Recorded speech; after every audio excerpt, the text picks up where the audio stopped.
President Hammonds, welcome. Thank you very much, Governor Rood. To you and the Strategic Planning Committee, other members of the Board of Governors, thank you for this opportunity to come before you today. Here with me at the table is our Provost and Vice President of Academic Affairs, Dr. Larry Robinson. First of all, I want to draw your attention to the fact that this year is a special year in the life of Florida A&M University. October 3rd of this year, we will celebrate 125 years of existence. This icon that you see on this first slide is the commemorative pin, this special pin that we are wearing this year, displaying the celebration of this historic milestone in the life of the university. Since our humble beginnings with 2 faculty and 15 students, we have grown and evolved into a doctoral research university in the Carnegie classification and the nation's largest historically black college or university. We continue to play a significant role in addressing the educational disparities at the national level, not only for undergraduates, but also for graduate students. In 2009, our Board of Trustees adopted our strategic plan, 2010 to 2020, entitled 2020 Vision with Courage. This strategic plan aligns with the Board of Governors' strategic plan, our work plan, and the restructuring plan that the board and I developed last year. Our collective vision is to increase the visibility of the institution as a research university and, as indicated in the strategic plan, to strive to be preeminent as a doctoral research university. Our strategy for achieving our goals is to focus on graduating all students, particularly African Americans, Hispanics, and other underrepresented minorities. Industries, corporate America, as well as governmental and other public service agencies sorely need our graduates, especially in disciplines that have been targeted by the Board of Governors. Our historic strengths have been our ability to recruit top scholars, such as National Achievement Scholars. We want to increase our yield with these competitive scholars, and we're in the early stages of launching a comprehensive campaign to shore up the funds so that we can continue to offer scholarships. Our record illustrates that we successfully prepare students to transition from the undergraduate ranks to graduate programs, especially among African American students. Further, we are expanding our partnerships with corporate America to increase the research opportunities that are available to our students. Access and success, simple yet focused strategy to achieve our goals. As we celebrate this historic milestone in the life of the university, we have reflected upon our strengths and our capabilities. Despite national attention to our hazing incident, FAMU has continued to garner accolades that make us a premier historically black college or university in this country. We continue to be the #1 institution of origin for African American graduates obtaining PhDs in science and engineering. In 2011-12, FAMU was named one of the best colleges in the Southeast by Princeton Review, and Washington Monthly magazine ranked the university in its top 100 national universities.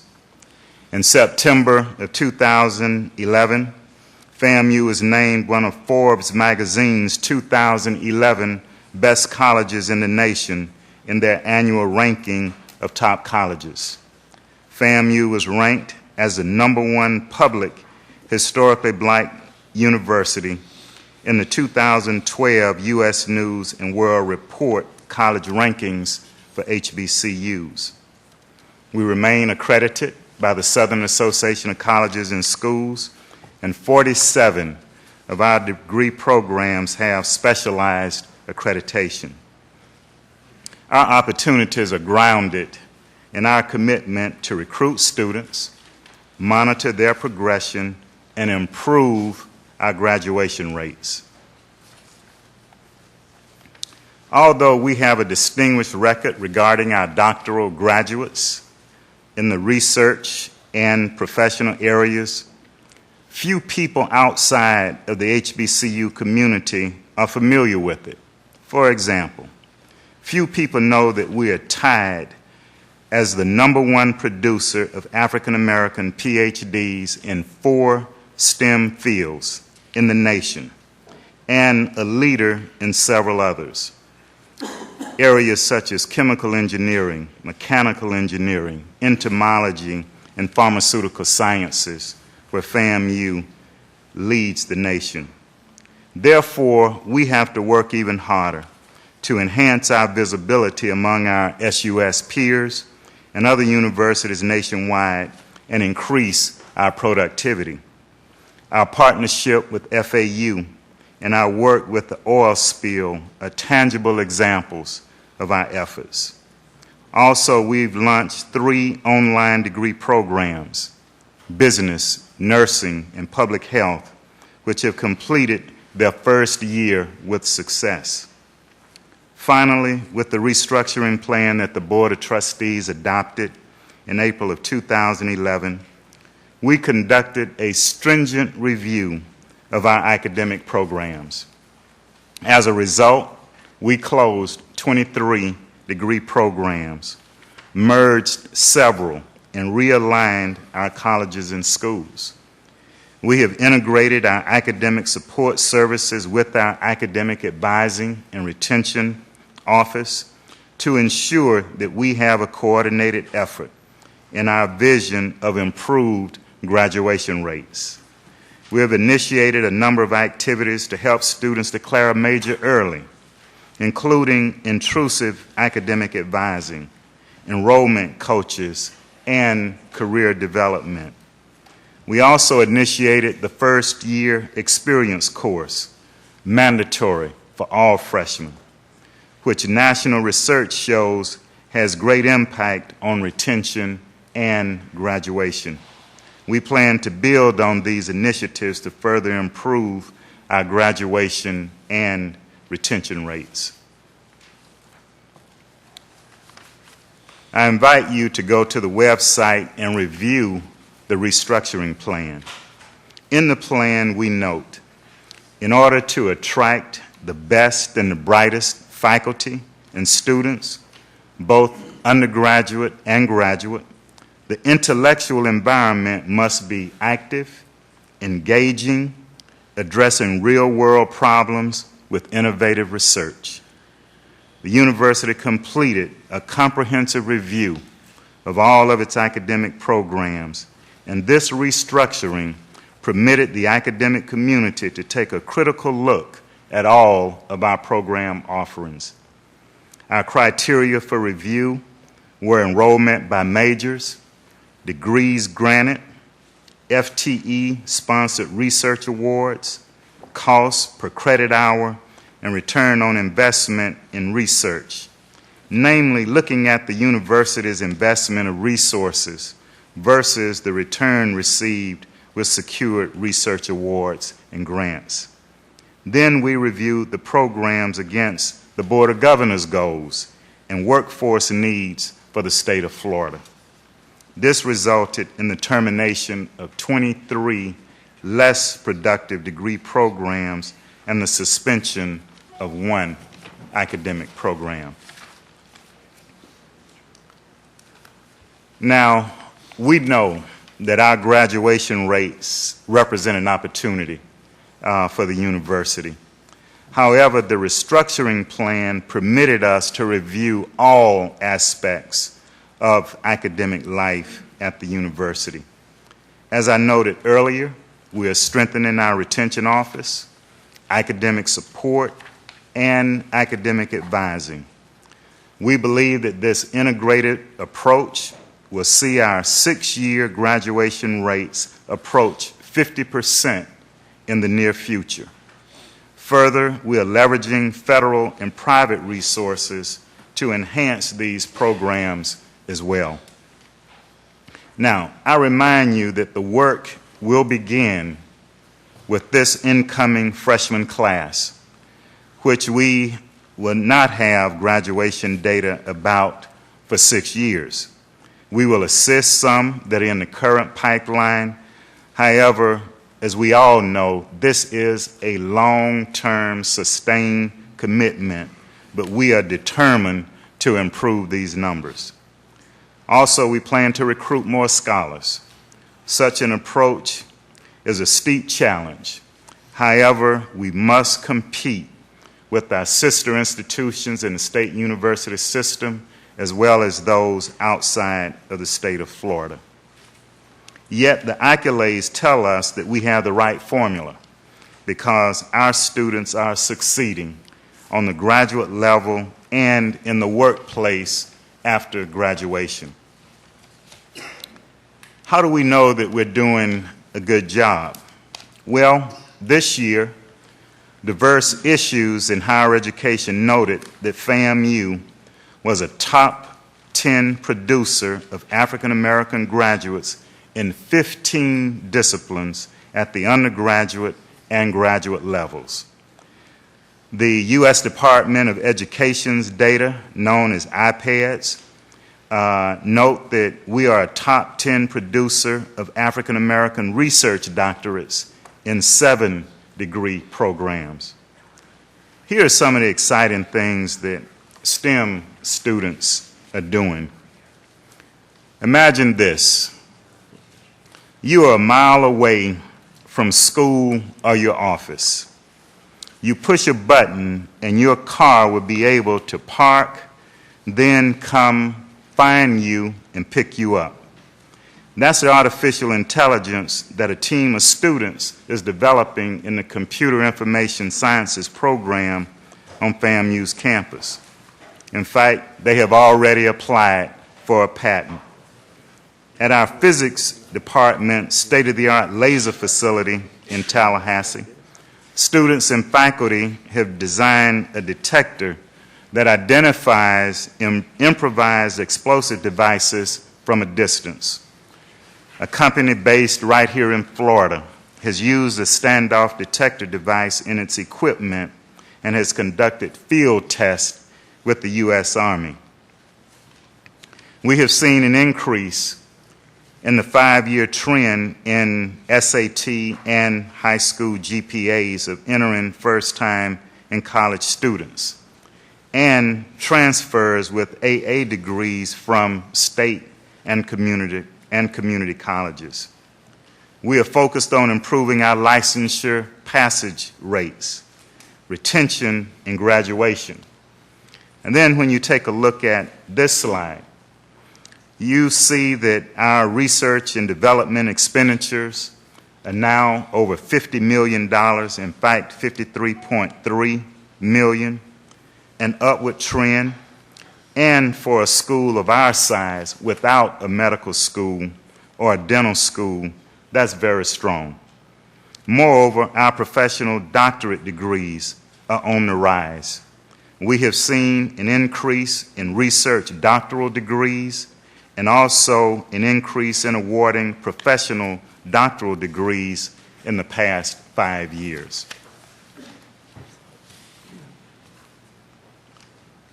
Now, this graph illustrates that we reflect a national trend in undergraduate enrollment. More importantly, the top slide denotes the dip in enrollment and thus the corresponding dip in those graduates over the next few years. But the good news is that as our enrollment strengthens, between 2008 and 2010. Therefore, as we look out to 2013 to 16, we will see a rise in bachelor's degrees granted by the university. The lower slide shows our improving enrollments among transfers from state and community colleges, and also an improving enrollment at the professional and doctoral degree levels.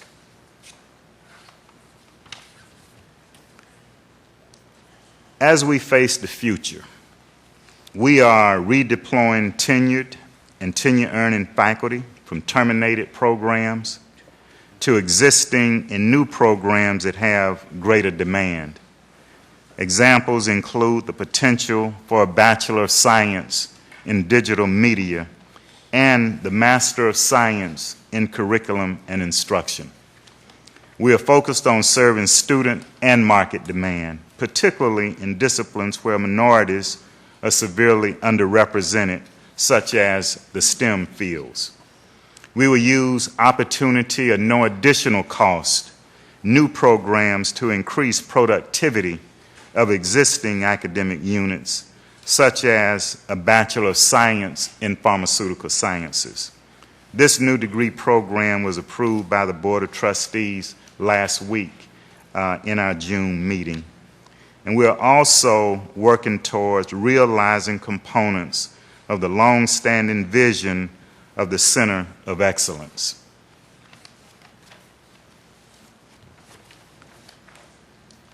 And now I want to focus our attention to differential tuition. As we envision the future, harsh realities that confront us are found within our state appropriations. Our trustees have approved a 15% tuition increase despite our collective discomfort with increasing tuition at times when credit card debt and student loan debt are increasing for our students and their families. But we must have this money. Even with this increase, our tuition and fees will continue to be one of the lowest in the state university system of Florida. This year, FAMU's cut is nearly $20 million, $19.8 million. And although the trustees have agreed to take those funds out of the reserves, without this tuition increase, we will lose an additional $4.6 million. We have restructured our academic programs, and we have closed programs. We have improved our business operations, leveraging technology while laying off staff. We have transferred employees to stimulus funds in the hopes of increased state appropriations, and when that did not occur, we had to lay off more staff. We've gone to a 4-day work week during the summer to save on utilities. And as you know, Tallahassee is a seat of government and a college town, and all public entities face the same issues. Without these funds, I am afraid we will have to lay off even more workers at a time when they would not likely find work elsewhere. This slide denotes how we have used these funds over the last year. We used all of the allocation in need-based aid. We provided additionally 859 sections of general education courses to aid progression to graduation. Therefore, we request that the Board of Governors approves a 15% differential tuition increase as approved by the FAMU Board of Trustees. Further, we will use these funds for need-based financial aid and to enhance undergraduate education and increase graduation rates. We also have a request that was approved by the board for a $2 per credit hour increase in the Capital Improvement Trust Fund to build a new student union. It would generate $6.1 million and was approved last week. In the past, these funds were used to build a new health and wellness center. And outside of the library, it is one of the most popular and well-used facilities on campus. The current student union is functionally obsolete and doesn't provide the facilities or amenities to satisfy today's college students. I can say it because the current student union was there when I attended FAMU. And while I think history is a great teacher, our students deserve something better than an old relic from the past. So, Governor Rude, that concludes my presentation and my report, and I will be happy to respond to any questions that you may have. Thank you, Mr. President. So, who would like? Yes, Governor Yost. Yeah, so President Ammons, I always admire your success amongst the HBCUs in terms of the graduate programs, professional programs, successes. That obviously is something we can be very proud of. Looking at numbers this time, one thing that kind of surprised me was that over the last 5 years, FTIC regular admits have dropped 50%, according to the numbers we have here, and profile admits have gone up by 200%. So that looking at the current numbers, 2/3 of your FTICs are profile admits now, correct? How much does that correlate with what you talked about, which is both retention rates and graduation rates? Do you ever track the regular admits versus the profile admits? How do those two groups fare relative to one another? Well, first of all, I would like to put it in context. One is that the classes that we are recruiting to the university are coming to us from high schools across the state of Florida and across the country. Some of them coming from school districts where, in some cases, they are not all of the units that are required. Some are coming with lower test scores, some without foreign language, some without the requisite GPA. So there is a combination of reasons why these students are profile admits. But I think also when you compare, for instance, the overall graduation rate at Florida A&M, in spite of the fact that we have a comparatively large number of profile admits, in some instances there is not a statistical difference between our graduation rate and the graduation rate of some of our sister institutions, which says that our faculty at Florida A&M University has done an outstanding job of taking students from where they are, which is a part of our historical mission, and preparing them for graduation and preparing them to go on into the world of work and also into graduate and professional school. And we do track the graduation rates of regular admits with the graduation rates of the profile admits. And I think we have maybe about pretty close to a 18%. Well, actually it's about a 15% difference between the regular admits and the profile admits. In like 6-year graduation rates. 6-year so it's graduation not just the rates. fact they don't make it through a little more slowly, they probably don't make it through. Well, I mean, past 6 years, I'm guessing that 7 or 8 years probably doesn't matter very much at that point if they're not through in 6. Well, or those profile admits are getting out later still. Yeah, one of the things that we have noted too, and again, it goes back to some of the discussion that we've already had as it relates to economic profile. Many of our students work in order to have the money to complete or to persist. Some of them need additional help and take additional courses.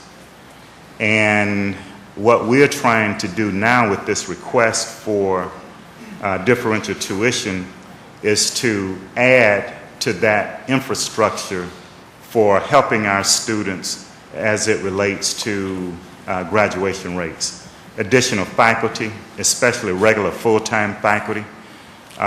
You heard that large number of general education courses that we have provided over the last year. Many of those courses were provided by adjunct faculty. We think that we would be much better off if we had a stable and reliable source of revenue to allow us to hire regular full-time faculty in those areas like English, math, biology, chemistry, and we have a large and growing major in criminal justice where we have overly relied on adjunct professors. And I think it would be important for us to have that ability to hire regular faculty and also continue to build the infrastructure with advisors, enrollment coaches, and the other support staff that's needed to get them through. And then the 30% for need-based financial aid. One of the things that we want to do there is to repackage the financial aid for our need-based students and reduce their loan debt. Now, before the next question, I want to introduce the Vice Chair of our Board of Trustees, Dr. Spurgeon McWilliams, who has joined us. Welcome. Yes, Governor Webster. Hi, first off, I wanted to thank you for your informative presentation. Thank you. One of the things I know we keep touching on the graduation rates, and you spoke of initiatives that you have in place to roll out to the incoming freshmen. Yes. Are there any plans for any of those initiatives to be rolled out to the current graduate students in the class now to see if you can start increasing their chances of graduating within the 4 or 6 years? Yes. Because some of the activities that we'll implement will be targeted for the first time in college students. Some of them will be available for currently enrolled students. Like we're going to add tutors for some of the same areas that I just mentioned. The academic advisors.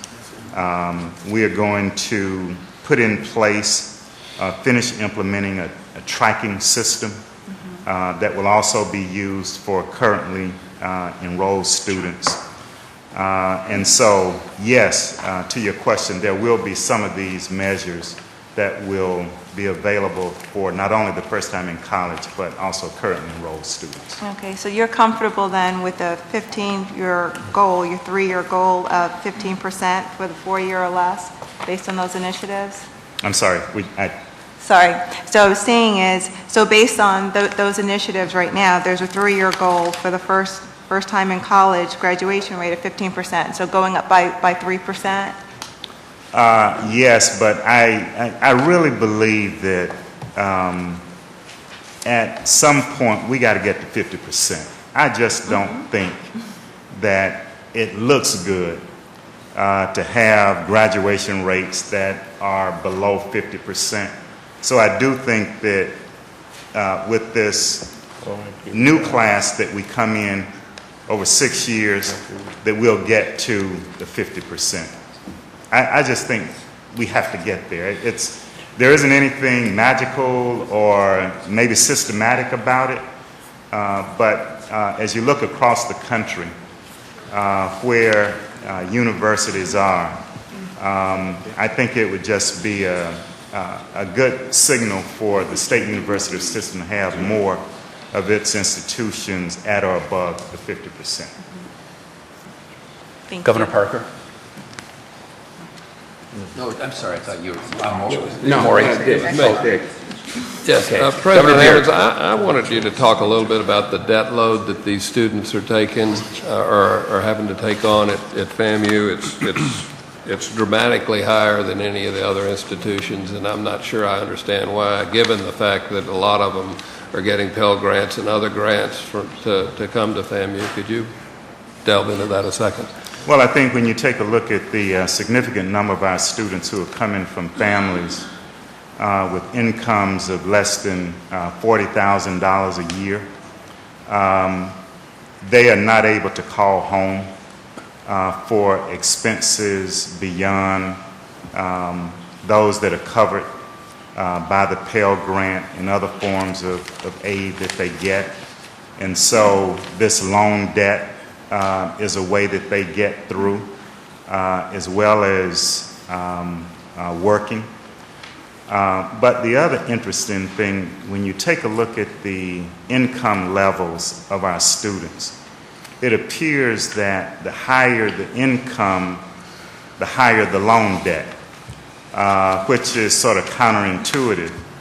And perhaps because the higher the income, they're not eligible for some of the grants, that they're taking out more loans in order to get through. There is something else that is happening at FAMU, and Governor Beard, you may not have thought about it in this respect, but you are familiar with it in that you chair the Facilities Committee. Right now, we can't house on our campus all of our freshmen. Right. And I think one of the things that happens to our students, both with graduation rates and with loan debts, they're having to live off campus and incur higher expenses for living sooner than they would on other campuses. So the typical student at FAMU is out in the city in an apartment by their second year. And that adds to the cost of attendance. I think that once we're able to add the additional beds on campus, where we can do a better job of controlling the cost of attendance, as well as having students in the college environment, we're going to see a better graduation rate, and we're hoping that we wouldn't see a need to have loans at the level that our students currently have. Thank you. Governor Tripp? Quick question. Tell me, how many profile admits do you have? This year, I think it's about 1,300. Is that right? So let me ask you a question. Why aren't you directing them to what was a community college or state college to get prepared to come to FAMU? I mean, it's cheaper. The purpose of the 2+2 system was to take those students who are obviously not prepared to do your work and to get them prepared. And you've got Tallahassee Community College, you've got in other areas. I don't understand why you're taking so many that are obviously not prepared to do your work, and then say you're struggling to understand why they can't get through in 4 years, 5 years. I mean, until you correct that problem, I think you're kidding yourself, aren't you? Well, again, I think when you take a look at the different categories where students become profile admits, and we have a selection process, an admissions process for selecting students, where we have determined that there are some students who have not met all of the requirements for admission, who can in fact benefit from a 4-year experience. We are finding that as we look at the data, yes, it takes some of them longer to complete their degree than they would, for instance, if they were fully admissible. But at the end of the day, FAMU has a mission, an historical mission, even today, where we allow students who have the potential to come to the university and to have the experience of a four-year college. When we take a look at students going to state and community colleges, there are instances when we do that, where we tell students that the community or state college is a better bet. But we have had the infrastructure in place, we have the mission, and we have a committed faculty who are willing to work with the students with the resources that we've put in place and that we will continue to put in place to help students navigate through these programs. I would just like to comment, we have a best practices already in the state, UCF, working with their community college. I've put several students into it where they guarantee them admission after they finish the first 2 years. I think for you to say that they need a four-year experience, 2 + 2 is a four-year experience. And I think you would save yourself money, you'd serve your students better if you sat down with UCF and looked at that program and got something like that going and got away from the profile. I see no benefit to trying to be a state college at the same time you opened up and said your goal is to continue to be a research university. You can't bring people in who don't have the skills and expect you're going to achieve at the other end, Dr. Ammons. I'm surprised, and I didn't know the number was that high. I have a quick question. I thought I read in one of the clips that you had given, or that your staff were given a 3% raise, and then you indicated here that you've actually reduced the number of staff. Did I get something wrong on the 3%? No, it's correct. The restructuring plan was restructuring and reinvestment. And the second component, the reinvestment, we were able to provide a 3% increase to our faculty and staff through the savings from our restructuring. So you reduced the number of staff, took that savings, and then shared it with the others, or partially shared it with 3% across the board. Was that a one-time increase? No, it's to their base. Okay, got it. Yes, Joe? Yeah, to cover the gap. Thank you, Dr. Ammons. I'm a private sector person, and I guess the thing that jumped out at me, and it's, I'm going to try to wrap it up kind of into one comment or question, because it's a common thread going through it. You said that you consider your mission partially to take in these the profile admits and give a four-year experience. We've seen, without rehashing it, that there's a lot of work to do on the undergrad in terms of the metrics, the graduation rates, the high debt to your students, that you explained the reasons why, the off-campus, what have you. You have, in terms of the, and you mentioned it as well, in terms of your current professional programs, the below national average in terms of the license passing rates and things like that. So there seems to be a lot of blocking and tackling yet to do in terms of achieving those things. And instead, as I read through the work plan, and you know, clarify if that wasn't the intention, but it seemed like a lot of the work plan and a lot of the focus of it, instead of on that blocking and tackling, recognizing that you've made a decision that that's part of the mission of the university and the target that you told Dr. Webster in terms of getting to 50% and those metrics, that a lot of the focus is on new doctoral programs and grad programs and research and those types of things. And it just seemed to me that there's a disconnect there in terms of acknowledging what the problem at hand is, especially in these tight fiscal times. The governor talked yesterday about the need to have versus the nice to haves. And so can you comment on that in terms of why the focus on new doctoral programs, many of which are duplicated throughout the system, new professional programs where the licensing rates for passing rates for the current ones are already below, and on those types of things instead of retrenching and focusing on that core mission? Well, those programs are out into the future. I think there's a PhD in chemistry.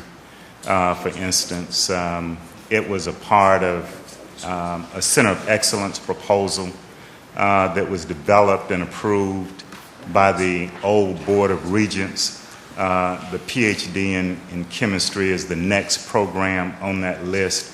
But to be honest with you, we don't have the space, the kind of space that we need to launch that program yet. But we are building capacity in our faculty, since the sciences, biomedical sciences, and health disciplines are signature areas for the university.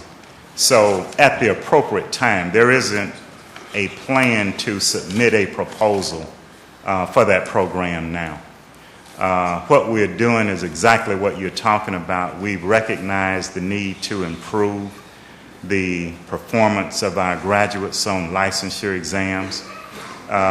This board approved a fee, for instance, for the law school, where we are going to have the resources available now to provide the preparatory sessions for those students as they prepare to take the bar exam.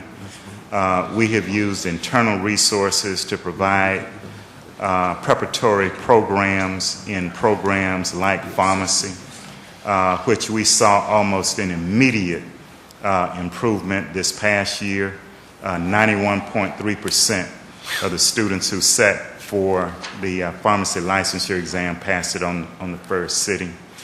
We're doing the same thing in physical therapy, occupational therapy, and our nursing program has had their licensure preparation program in place for some time, and it is that one program that is above the national average, with over 91% of those students passing on the first sitting for that exam. So again, the graduate programs, the doctoral programs, we already have 12.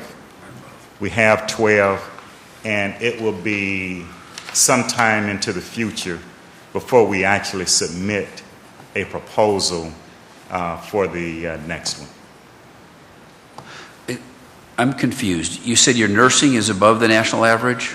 We just received, yes. Okay, the data we have is 0 above and 5 below. So apparently that is It not was a part just, it may have been after the cutoff. the for data this. that you have were reported. Okay, Governor Hussaini? Okay. Dr. Amin, first of all, congratulations on the 125 years of history. It's just an incredible history of FAMU. I think FAMU is one of the incredible assets of our state, and it should be preserved and enhanced. Thank you. You have been the president of the university how long? 4 years, 11 months. So say 5 years. So I'm curious. 4 years. So let's say 5 years. I'm curious. You know, you said the graduation rate. This is from you. Is an opportunity. Yes. Now, in the last 5 years that you've been there, there has been no changes. I don't see any changes this year or next year. What for us? I mean, at 12% in 4 years, do you know what the cost is to the state? And the 6 years, you know, below 40%.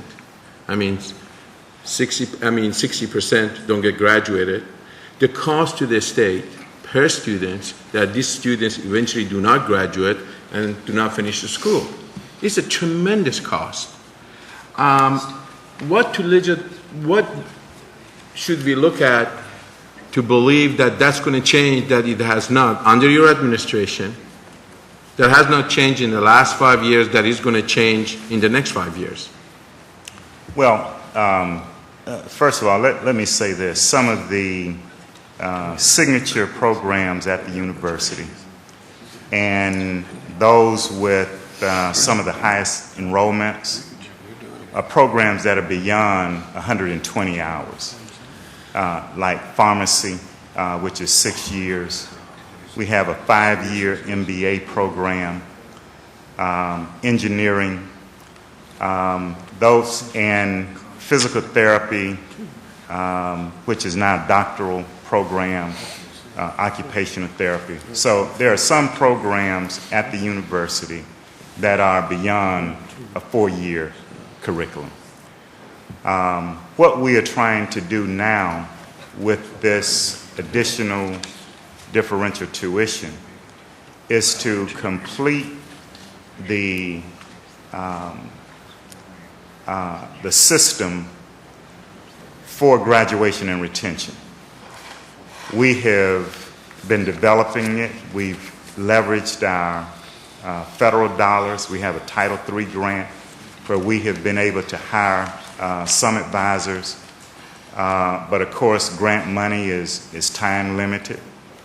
And we think that once we have a higher number of regular, full-time faculty teaching our students in the freshman and sophomore years, and we have a stable and reliable source of funding to support academic advisors, enrollment coaches, and some of the other personnel and structure for graduation and retention, we think that we can get it done.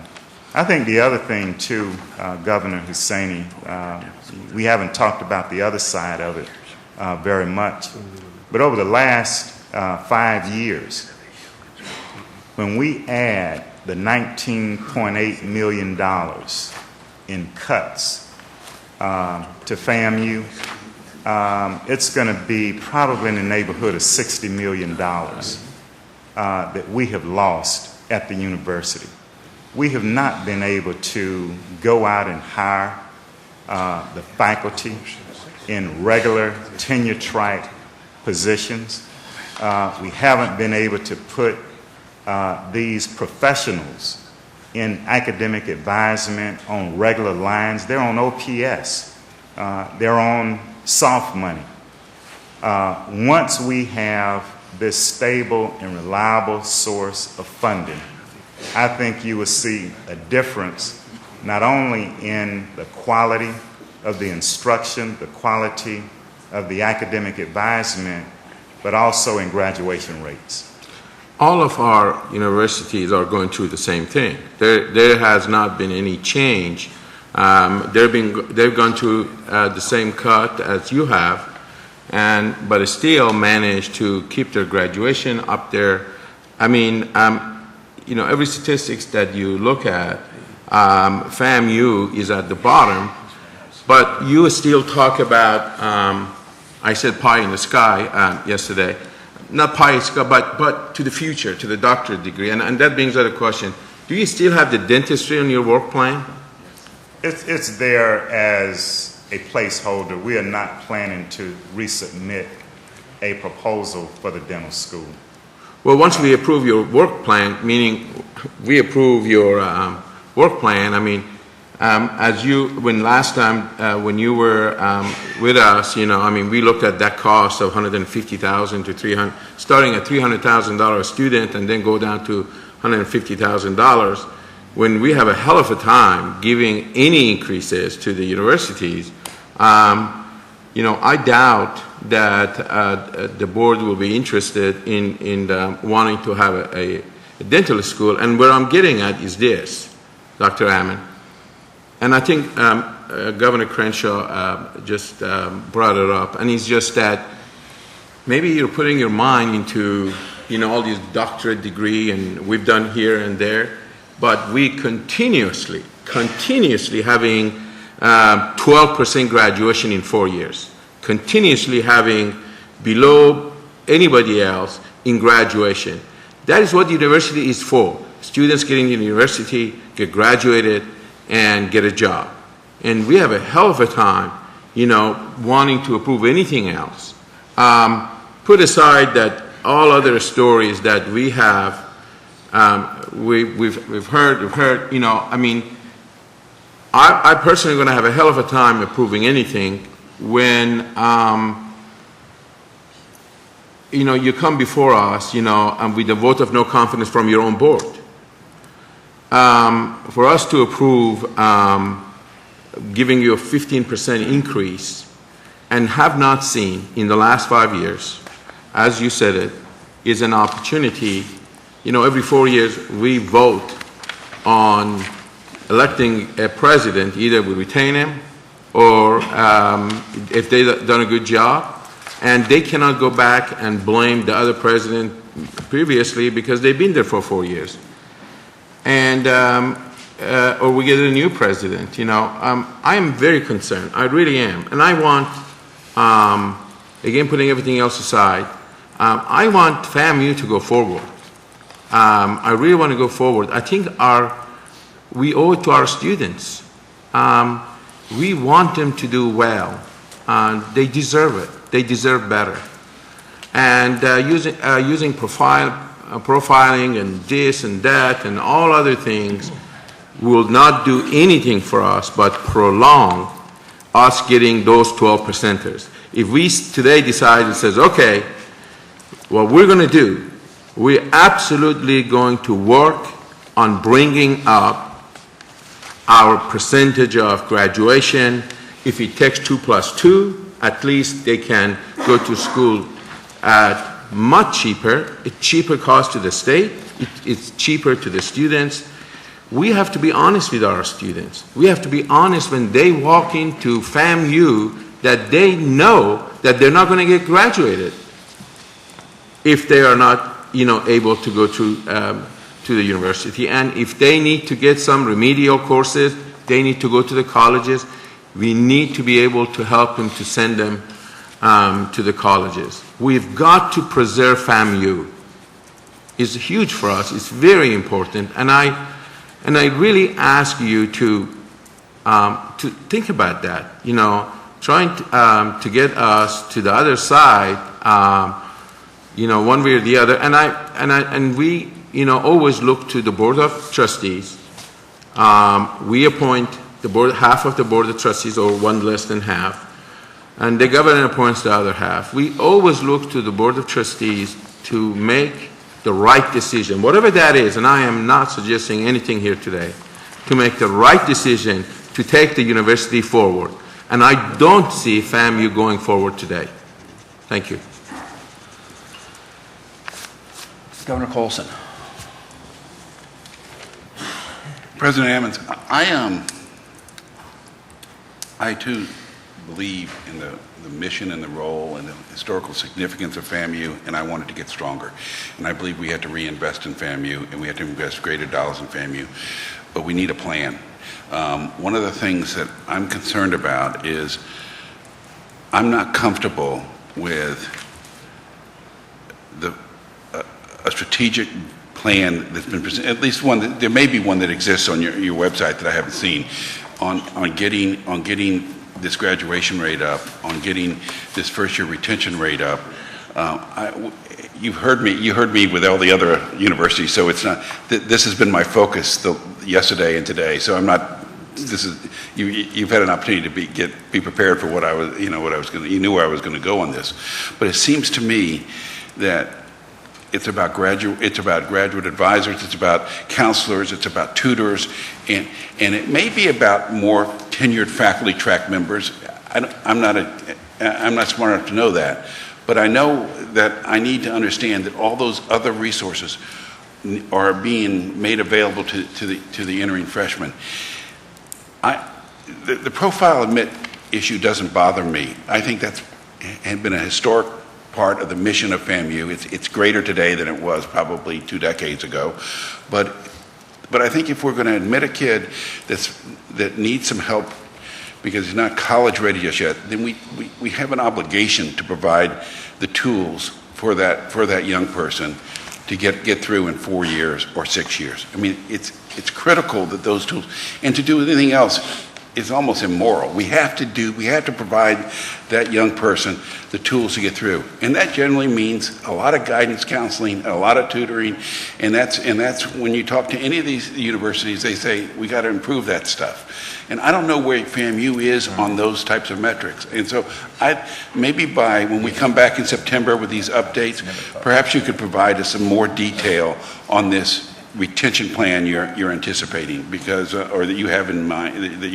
because it's not your fault. Maybe we don't have the room for it in our work plan obligation, but I think that would be helpful to us. The other thing that's more of an observation is that 66% of your students are Pell eligible. When you only graduate 40% of your kids with an average debt of $29,000. That's hard, but at least they got a degree. The tragedy is for the 60% who didn't graduate but have incurred $10,000, $15,000, or $20,000 worth of debt, and they don't have a degree. And so that's one of the things, when you come in and ask for, and I believe this about all the universities, by the way, when you come in and ask for money and all that, when we give you that tuition increase, all that means is that $29,000 is going to go to $29,800, or some number like that. It's hard, and when we know that 60% of them aren't going to graduate.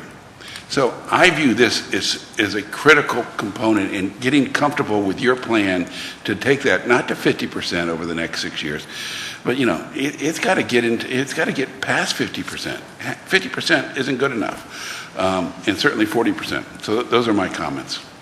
Governor Carter? Thank you, Mr. Chairman. Mr. President, good afternoon. I wanted to ask a question in regards to the 15% increase.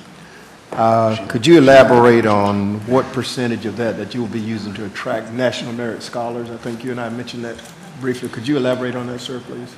Well, the scholarships that we would offer to attract national achievement scholars, national Hispanic, national merit scholars, largely come from private sources, from scholarship dollars that we raise from the private sector. There are some of those students who are need-based students and may have the opportunity to share in this particular pool. But largely what we would do is to take a look at those students with the highest need and begin to repackage their financial aid with this differential tuition. And again, there may be some of those students who would get some of this as well, but for the most part, those scholarships that go to the scholars come from private dollars that are raised. Can I follow up, Mr. Chairman? So on the private side for those scholars, how is that?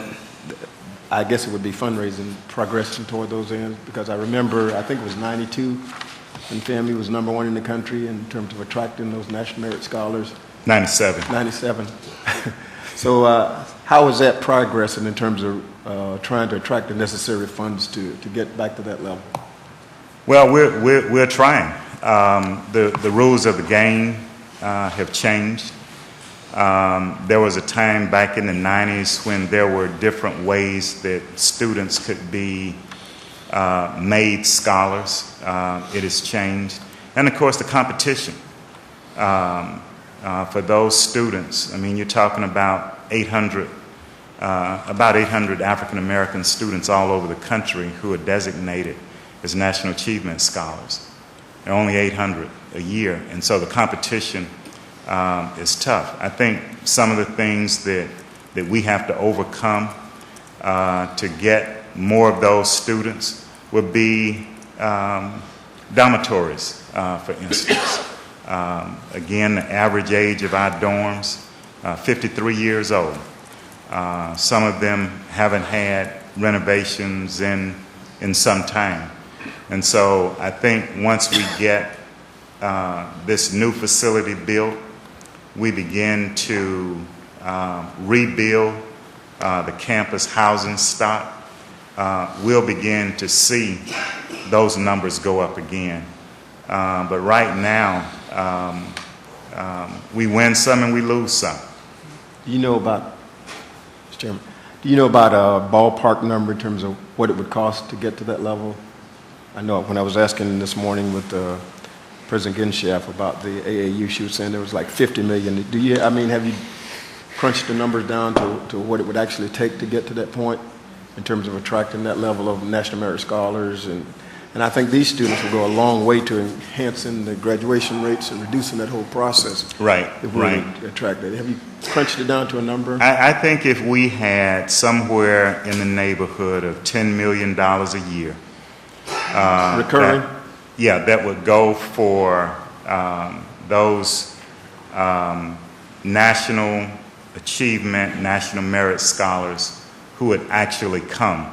I mean, we make offers far above the 10 million.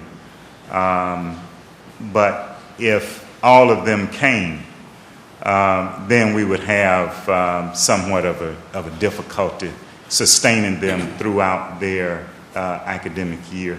Because, again, some are going in pharmacy, some are going into engineering, and so it's more than just a 4-year scholarship in some cases. It's 6, 5, and sometimes 4. Okay. We have Governor Temple, Governor Parker, Governor Perez, and we are at 1 hour. Yeah, I want to talk a little bit more about the professional schools. You know, it was brought up and talked about. You're doing something right. You're close on the nursing side, so it isn't that the school doesn't have the capability of passing the first time, you know, the exam. So that's good. Law school, and I know we talked about that. You talked about a program to try and bring up the first-time pass rate, but I just want to remind, I'm sure you're very familiar with it, but I just want to remind everybody else here that the pass rate on first time for law school is just a little over 60%, 63%. And in the system, in the rest of our system, it's 90%. So we really got a problem here. And I think you better turn it around pretty quickly, or you better get rid of it. You know, we hear jokes about anthropologists and psychologists. Probably the least profession we need today is new lawyers. I said new lawyers. No, that's just impolite. Not old lawyers. I was very careful. We need new lawyers. And for those who've been around me a long time know what I think about lawyers. But I won't get into that. I'm not sure how to respond to the pharmacy program, but I don't remember, and you may have talked about it, maybe I just didn't hear it, but physical therapy and occupational therapy, and I know you're working on a program to boost that output, but we're like 45 and 44% when the state average is over 80.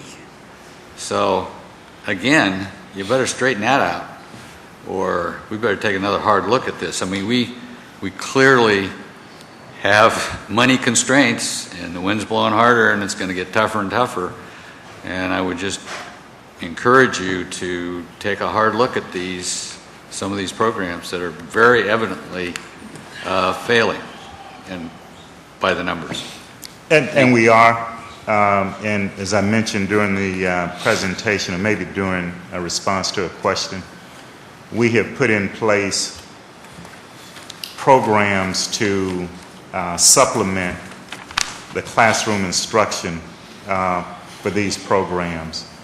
And the other point that I would like to make too is that while the students may not pass it the first time, they do eventually pass.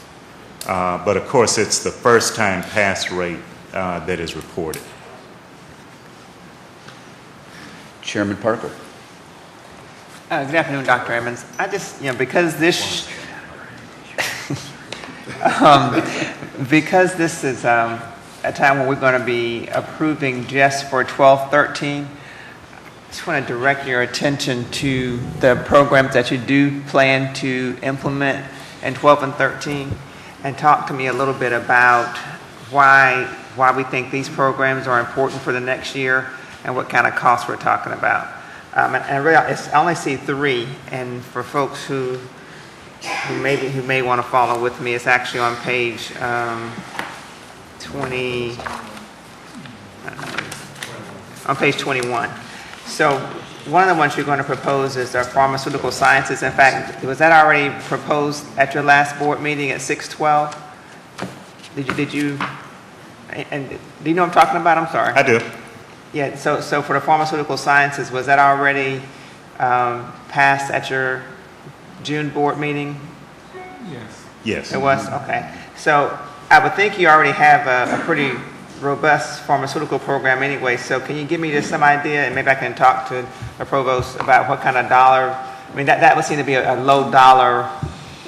Yes, in fact, that was a zero-cost program, and it was designed to allow those students who did not necessarily make it into the upper division of the pharmacy program, the professional division, a fallback, so they would have something tangible to leave school with, to find some forms of gainful employment, but primarily to allow them to go into post-baccalaureate experiences. And so that would also increase our graduation rate for students leaving with something meaningful, because we've seen over the years students persist to try to get into that upper division, and in doing so they accumulate excess credit hours, and they can go to other places at the university, but they leave there with that excess credit hour baggage. They eventually graduate, and maybe they aren't doing the types of things they would have ordinarily have done, plus it would have taken them a whole lot longer. So it helps the students to get out quicker, and it also was one of those programs we could repurpose some of the faculty, add a few classes here or there without any new dollars. What about the environmental studies? That's going to be pretty much the same one, and the same way I know a lot about that one, since I was actually the director that implemented the Bachelor's of Science program there, and the actual environmental studies program is less rigorous only in the arts and sciences area, where they wouldn't necessarily have to take physics or organic chemistry or calculus, and so that doesn't add an additional cost. They would take the same cohort of courses that faculty teach in the Environmental Sciences Institute. So that would probably be a zero or very low cost addition as well. And then tell me about why we think it's necessary the next year to deal with the curriculum and instruction. Yeah, that was one of the ones where we thought that there was opportunities to get there with the same low cost approach to implementing that program. There are opportunities out there. It's one that the faculty in the College of Education has expressed some interest in, just as these other programs have been. That's pretty much where it starts. But then on the other hand, we have to be, the steward of the resources to make sure we can do them in a cost-effective manner. So all 3 of those are going to either be zero cost or very minimal cost. But at the same time, they offer career opportunities to the students who matriculate from those programs. I just have 2 other quick questions, Mr. Chairman. Okay. One is that, Dr. Manzai, there's been a lot of questions about why it is that you would feel it's important to concentrate on both ends. That is, why is it that you would feel it's important to concentrate on the baccalaureate experience, and particularly in this instance with the number of questionable students that folks are questioning why we would admit, as well as why you would see it as important to grow some of the more advanced degree programs or PhD or even master's programs. And it's kind of similar to the question I'd ask FAU. It's like, how is it, what is it that's special about what you're doing that makes it important to concentrate on both ends of the spectrum to you? Well, first of all, I have seen from experience those faculty members who are engaged in research are excellent teachers. They're on the cutting edge of their disciplines, and they are outstanding faculty members. And I think it is also important for us to have the research environment available and accessible for our undergraduate students, so that we can continue to build the pipeline for the future for faculty for researchers, both in universities and in the private sector. And the other thing is that since 1982, FAMU has been offering doctoral programs. A PhD in pharmacy was the first program. And then we were able to add additional programs at the PhD level. We are part of the FAMU FSU College of Engineering with several PhD programs there. And again, the ability to attract the kind of faculty that we have been able to attract to the university would not have been possible had we not had those doctoral programs. And so it helps us build our research infrastructure. But again, I think more importantly, it puts these outstanding faculty in the classrooms with both graduate students and undergraduates. And just one final thing. I know that just from our prior conversations with you about retention and issues associated with the low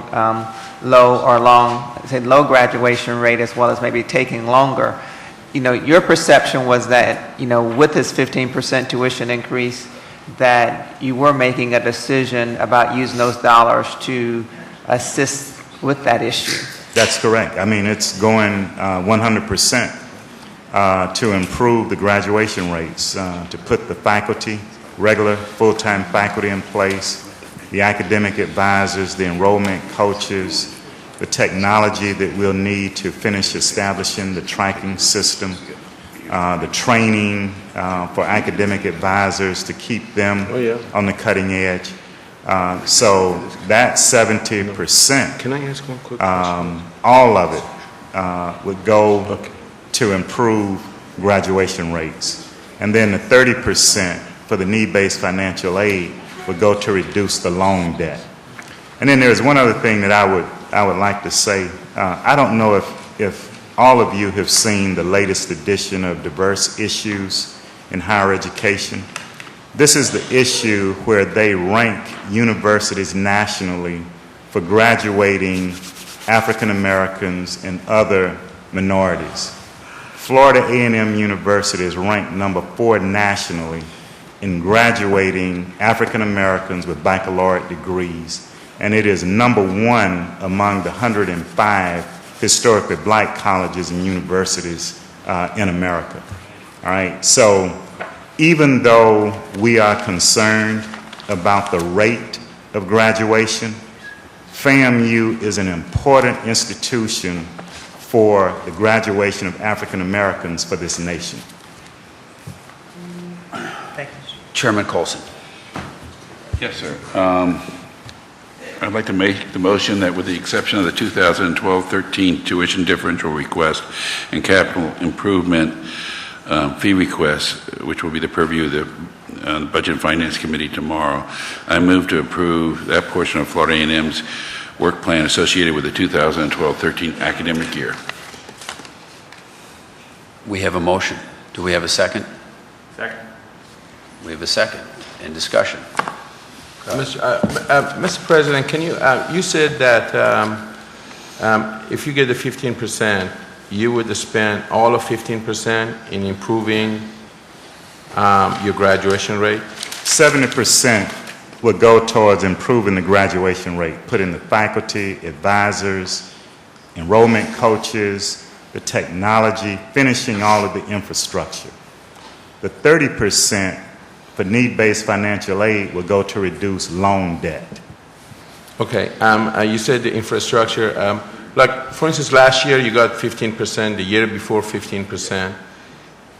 Is there something special in place that once you get this 15% that I know that we're going to see an improvement in the graduation rate? Absolutely. Again, while I think that adjunct faculty and OPS advisors are important, we're going to be able to have a higher quality of instruction by hiring PhDs who are on a tenure track, who will be eligible for tenure and promotion, professionally trained academic advisors. We will have a better chance of improving that rate than we will by hiring adjunct faculty on OPS and academic advisors on OPS. Okay, thank you. I would like to make a comment. Although I've made this motion, I would still like the more detailed Discussion? Yes. Plan for in September. In September. Why don't we, Okay. That was it. okay, add that too. Yes, Joe? I think, I don't think it has to be in the motion. I think I understand this, but just a clarification, the motion that Chairman Colson made is specifically for the 2012-2013 portion of the plan, but excluding tuition? Correct. And I'll clarify, it also includes the key initiatives and investments, their priorities, that narrative in the front Right. As well.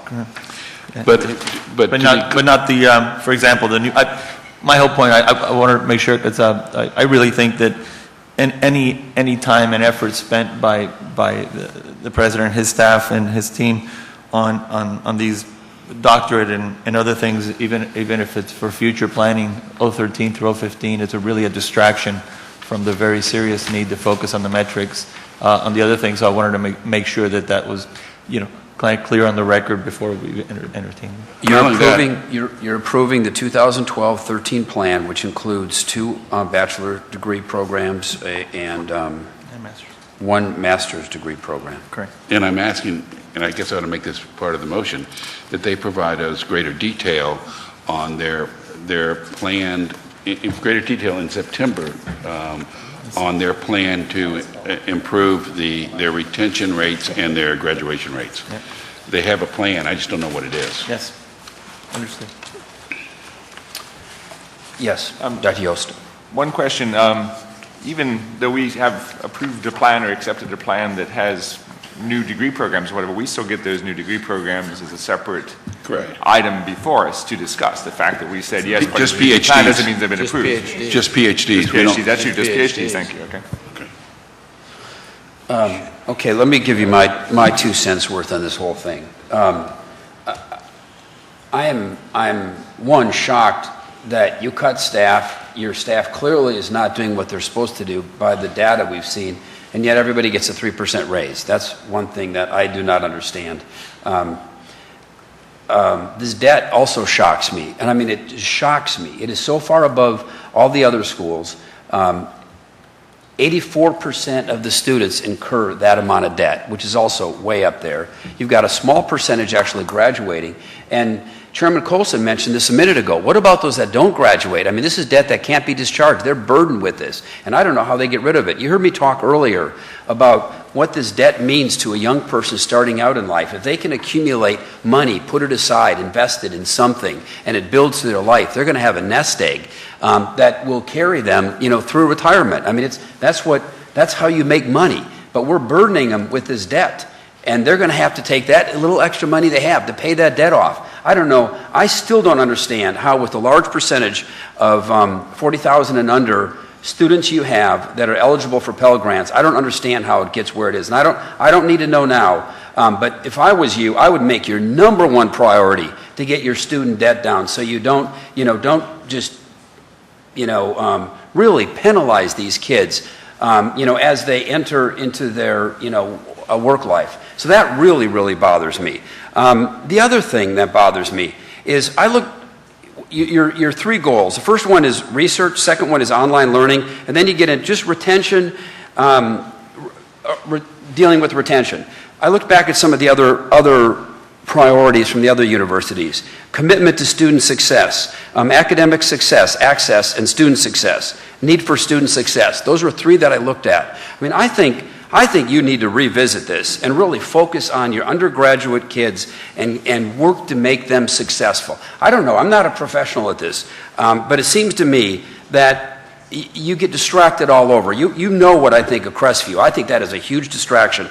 And at that time I said, wouldn't it be better to take that money and focus on success of those students? Now, after digging down into the data, I'm even more concerned than I ever was. I will admit, you have a tough mission. You don't have an easy mission. But I really believe if you focus on really what's critical and rearrange your priorities here, that, that you could start seeing some better achievement in that group. And I like what was said about the 2+2. I think you need to honestly revisit that and see if there's some students that are better served being close to their home, getting involved in the college experience slower, and then make the jump to FAMU.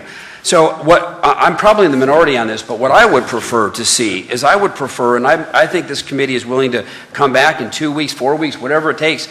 I would love to see you rethink this with your board, and if you come back and you say, no, our priority is number 1, research, and number 2, online learning, and number 3, retention, then we'll deal with it then. But I would really hope, for the sake of the students, you would focus on excellence, commitment to student success, something along those lines, and come up with a plan how to achieve it. And then also, another priority, figuring out your student debt situation and finding a way to get that under control. So I'm going to have a little bit of trouble if when we get down to vote, actually voting for this plan. And I don't think voting for the plan necessarily is tied to voting for the financial resources, because I believe those are two separate things. I think you have financial challenges, and I don't want to hurt you. It's kind of like our dealing with the high schools. We don't want to penalize schools automatically just because they've got some challenges. But I think that you need to my personal opinion as one member of this committee is that I would really like to see you refocus your priorities on your undergraduate students. So I think with that, we got Dr. Yost. Just one point to tie into that. I think that, instead of doubling the number of profile admits who you tell us are graduating at a lower rate, I would be taking half of those guys, sending them to the community college and taking them as transfer students where you have a much higher graduation rate. I think that should be a key part of this exercise. I think it also solves a lot of the financial problems, because if they bail out after 1 or 2 years, they haven't come out of FAMU with debt. They are and plus they're much lower in debt because they weren't paying university tuition, nor probably living away from home. So I think that's a key part. I don't see how you can double the number of profile admits without having serious problems in retention and graduation rate.